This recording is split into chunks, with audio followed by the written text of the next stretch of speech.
From the moment you see it, long hood, Coke bottle hips, pop-up headlights, the FD RX-7 looks like speed made into sculpture. But the beauty is just the invitation. The soul is a 13B Rotary, 2 snails, and a chassis tuned to turn inputs into motion with almost telepathic clarity. This is the story of the third-generation RX-7. Why Mazda doubled down on the Rotary in the 90s, how the sequential twin-turbo system worked, what makes the FD handle like few cars before or since, and how to buy, drive, and build one without losing the plot. The Rotary mattered because it let Mazda package performance differently. A two-rotor Wankel is tiny, smooth, and happy to rev. With almost no reciprocating mass, it loves steady throttle and big RPM, and its size lets engineers push the engine far back for better weight distribution. In the FD, the 13B-REW sat low and rearward in a front-mid layout, leaving room up front for turbos, intercoolers, and ducting. On paper, the output didn't read like a supercar. In practice, the way the car gathered revs, and the way the chassis carried that speed, felt uniquely alive. The star of the engine bay is the sequential twin-turbo system. Unlike a simple parallel setup, the FD's twins take turns. At low and mid RPM, a primary turbo spools quickly for crisp response. A web of valves and actuators keeps exhaust energy focused and boost stable. As revs climb, control solenoids and a pre-spool valve wake the secondary turbo, then a set of air and exhaust control valves blend it in. When it's healthy and tuned, the handoff is seamless, a steady push that builds into a second wind near the top of the tack. When vacuum lines leak or valves stick, you feel the infamous dip, a reminder that 1990s boost control was a small symphony of hoses and logic. The upside is character. The FD never feels flat. It's eager, then urgent, then insistent.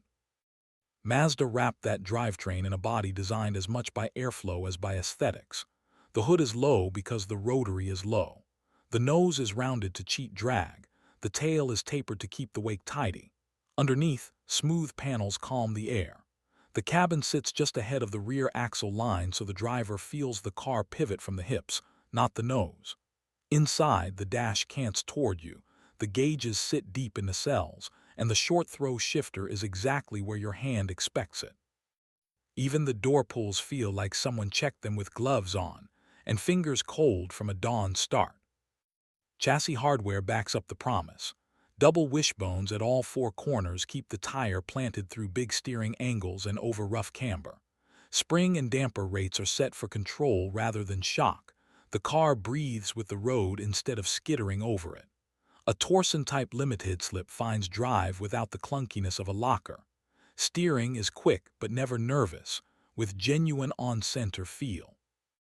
Brakes are stout and consistent. The car sheds speed the way it gains it, smoothly, predictably, and with room left over for the next corner. The whole package weighs far less than most modern coupes, and you feel it. Turn-in isn't a command. It's a suggestion the car accepts immediately. Trim stories tell you what kind of driver Mazda had in mind. Touring-style FDs offered comfort, audio, and convenience. The sharper R1, R2 packages, names vary by market and year, stacked in firmer springs and dampers, extra oil cooling, subtle aero, and sometimes different seats, factory track day spec without a roll cage. Japan kept the flame alive the longest with special models that nudged response, cooling, and grip.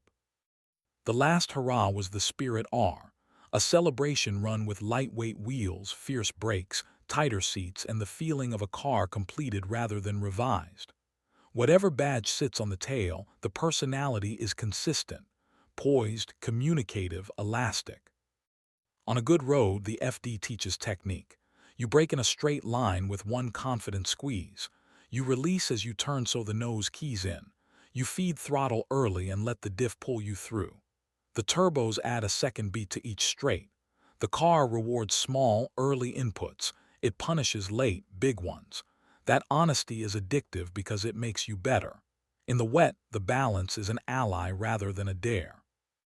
In long bends, the body takes a set and stays there while the wheel talks in tiny pulses about what the front tires are doing. The Rotary's reputation for fragility is real in the way that all high-performance engines are real. They hate neglect. Heat is the enemy, vacuum integrity the lifeblood. Stock cooling was fine for a stock car on a cool day. Tune and climate raise the bar. Smart owners fit a thicker radiator, keep the intercooler clean and well ducted, ensure the air separation tank and hoses are healthy, and chase vacuum leaks until the idle is as steady as a meditation timer. The oil metering pump feeds a small amount of oil into the intake to lubricate the rotors. Some owners add a bit of two-stroke premix to the fuel as insurance when running hard. Treat warm-up with respect, manage heat soak, and the 13B will repay you with reliability that surprises outsiders. Tuning splits into two philosophies. Keep it sequential, refresh all the hoses and solenoids, and use modern engine management to sharpen the handoff and protect the hardware. This preserves the FD's original character and response. Or convert to a single turbo for simplicity, headroom, and less underhood spaghetti. Singles make sensational power and clean up the bay, but they change the torque curve and the way the car talks to you. Get the sizing wrong and you trade charm for lag. Either way, the chassis deserves attention first. Bushings, alignment, fresh dampers, good pads and fluid, real tires, and a corner balance. The car's secret is speed you can actually use. Mods that keep that balance are the ones you feel every time you drive. Culturally, the FD became a shorthand for 90s Japanese performance. It starred in games, posters, and movies, but its deepest mark was on the tuning world. RE-Amiya, Night Sports, Feed, and countless independents built parts and complete cars that proved the platform could win at Super GT's GT300 level, time attack shootouts, and club racing. The shape aged into timelessness. The Rotary's sound, part buzzsaw, part turbine, became a calling card. Values dipped, then rose, then surged as the world remembered how few cars feel this delicate without being fragile. Shopping tips are simple and strict. Condition over mileage. A cared-for, lightly modified FD beats a low-mile car that sat. Cold start, hot restart, and steady idle tell you a lot. Boost should build cleanly with no hole at the handoff. Knock on vacuum lines and solenoids until you've convinced yourself they're fresh. Cooling fans should cycle properly, and the temp gauge should behave. Look for clean, undamaged undertrays. Missing panels hurt both cooling and aero. Check for fuel smells, age-hardened hoses, brittle plastics, and hacked wiring. A compression test on a warm engine by someone who understands rotaries is cheap insurance. Owning one well is a rhythm. Fluids on time. Hoses on a schedule, not when they fail. Heat management after hard runs, no hot shutoffs. Tires matched and fresh. Above all, drive it. The FD is happiest in motion. It likes mid-RPM, clean airflow through the bay and drivers who listen. Parked under a cover, it becomes a chore. Used weekly, it becomes a friend that sharpens your senses. Why the FD still matters is bigger than lap times. It's a proof of concept. That lightness plus feedback can make modest numbers feel heroic, and that engineering with a point of view outlives spec sheets. Modern cars are quicker. Few are as communicative.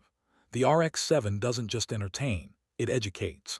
It asks you to be smooth, rewards you with flow, and turns every familiar stretch of pavement into a fresh exercise in timing and patience. Endings are part of legends. Production stopped, emissions tightened, the world moved on. But the idea, the one Mazda baked into this car, keeps echoing. Keep mass down, keep the driver central. Use technology to reveal feel, not to hide it. The FD RX-7 is a love letter to that idea, written in rotary glyphs and turbo pressure. If you've ever chased a sunrise just to find a road that bends for miles, you already know what it says.